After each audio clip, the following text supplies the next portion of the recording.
Welcome to TacosandGeeks.com. Justin and Sean here, back for more reviews from the couch. And today we are going to be talking about a very highly anticipated film of, I guess it's not technically spring, so I guess I say that probably the last blockbuster of the winter season.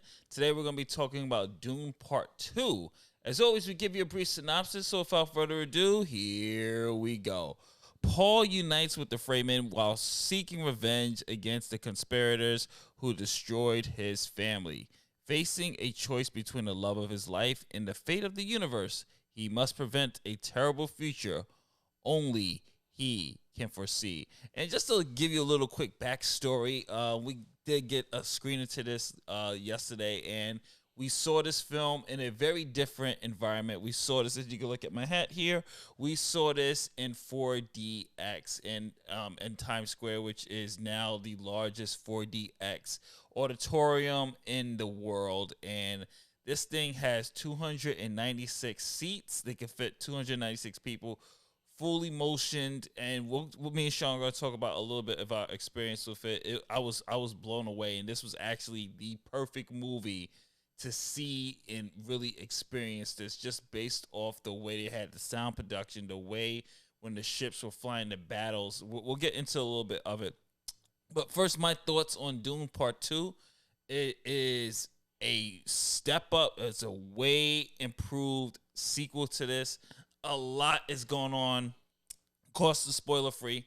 There's a lot of stakes in this, especially with Paul. And I think what I really love too is the characterization of this world. It's a lot of world building in this, and there are going to be a lot of scenes in here. The movie is 2 hours and 46 minutes, so there's a lot of dialogue heavy. I mean, you can go probably a half an hour or so of dialogue before you get into some action here, but because of the stakes and because the world is being built and you're being invested in Paul and just the lore of the world, you're not gonna feel it. For me, I didn't feel it.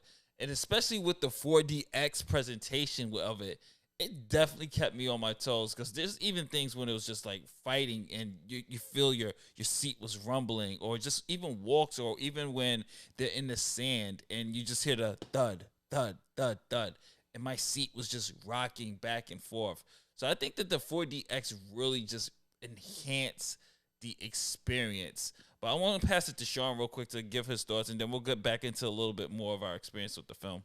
Yeah. So, like my experience, I like the movie. I like the first one. I think, for me, the dialogue, the having so much dialogue in the movie in the beginning, because it starts off with a little action, and then it goes like basically straight into like some dialogue, then some action, some dialogue. Sometimes for me, I felt like it was too much dialogue in there and not enough like action. But when they did have action scenes, the action scenes were perfect. Like the scenes of riding the worms. I mean, in 4DX. Listen, anybody who go, I'm gonna tell you from my own experience, if you go on a 4DX, make sure you try to get yourself a seatbelt, because when these chairs move, they move, and you literally feel like you're on top of that worm with the characters. Like it's beautifully done. They set it up great. One of the things I did love, like the little details, like there was like if the sand was dusting up, they'd have a little smoke pop up. Yeah. One of the experiences that I loved was that they had a spray of air so you could smell the spice that they were talking about throughout the movie. So you knew when they were walking across like the sand and the spice was up, you could smell it, and it smelled wonderful. And I really enjoyed those parts of the movies. It really gives you an immersive experience to be a part of the movie itself. For me, the movie was definitely better than the first one. The action scenes were like chef's kiss top. Like the fight scenes, there are fight scenes in there where you're just like, holy crap! Like you're at the edge of your seats, but you don't want to be at the edge of your seats in there because 40X, you gonna get thrown. You know what I'm saying? Like it's really well done. So like my full review of it, it was like I enjoyed it. They really did step their game up for this part. It's spoiler free, so I can't tell you Too much. Yeah. too much of what I saw, what I think is happening. But Justin, to you, this is Yeah. a pretty good film. I also want to touch on first of all the direction and cinematography of this because the fact, like, I would say 90% of this movie is literally desert. Like, you know how in the first film we at least got more indoor locations. You know, you got to see the kingdoms and things like this. 90% of this film is straight desert, and it's nothing but sand. I know Anakin Skywalker would hate that, but it's nothing but sand.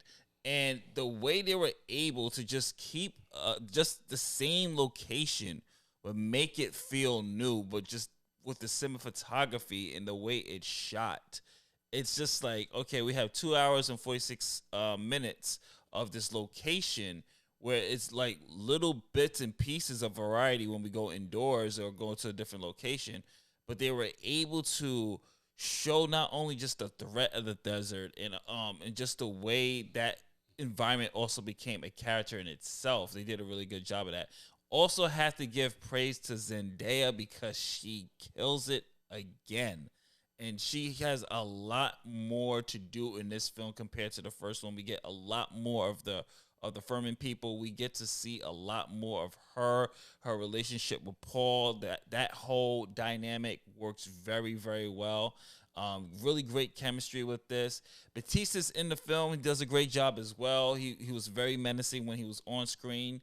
I really did. I just loved the politics of this, the way they presented this world, the world building worked for me, and I'm gonna give this a solid 4 out of 5 stars.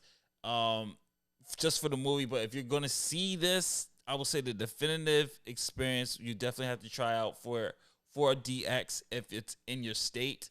It's something you have to experience, even if it's just not Dune. Just 4DX, you just gotta at least experience it once.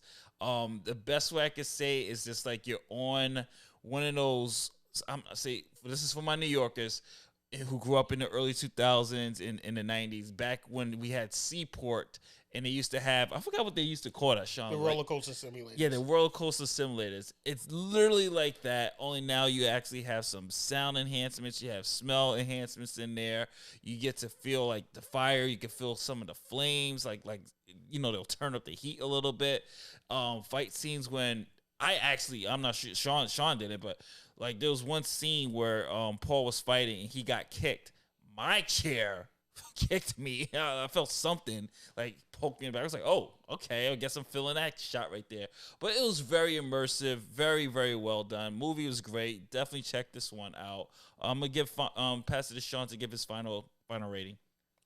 My final thoughts are pretty much the same. I will say, like, you may have gotten the kick, but I think I got the stab because I got hit in the shoulder when he got stabbed up in the shoulder, and I was just like, ow, like it didn't hurt, but it was just like, ow, wait, who hit me? Like, yeah. And there's definitely, I will say this, if you're watching this with the worm scenes, like, you need to sleep. You definitely need to sleep out because this thing was about to throw me off. I'm like, yo, bro, if I let go, I'm done. Like I'm flying forward, but it was definitely a great experience. The movie was great. I'm definitely giving this a 4 out of 5 stars. It definitely works. This is definitely one of those movies to kick off the spring going into summer, where I'm gonna say, like, hey, like, it's definitely gonna win a lot of awards for like cinematography, effects, and everything else. And Zendaya really did step her game up. She was a big part of that movie where I was just like, all right, yo, go ahead. Like she did her thing, and I'm like, I enjoyed this. So definitely 4 out of 5. So all right, folks. So this has been another review of The Couch. This one was Dune Part 2. As always, if you like what we do here and you're watching this on YouTube, don't forget to like, share, subscribe, hit that notification bell. What did you think of Dune Part 2? Did you like it? Did you hate it? Comment below, let us know. And if you watch this on tacosgeeks.com, by all means, browse our website, check out the hour, check out our editorials, check out everything we do at ONG, and keep it locked here at tacosgeeks.com for more things from anime to zombie. We'll catch you on the next one. Later days. peace.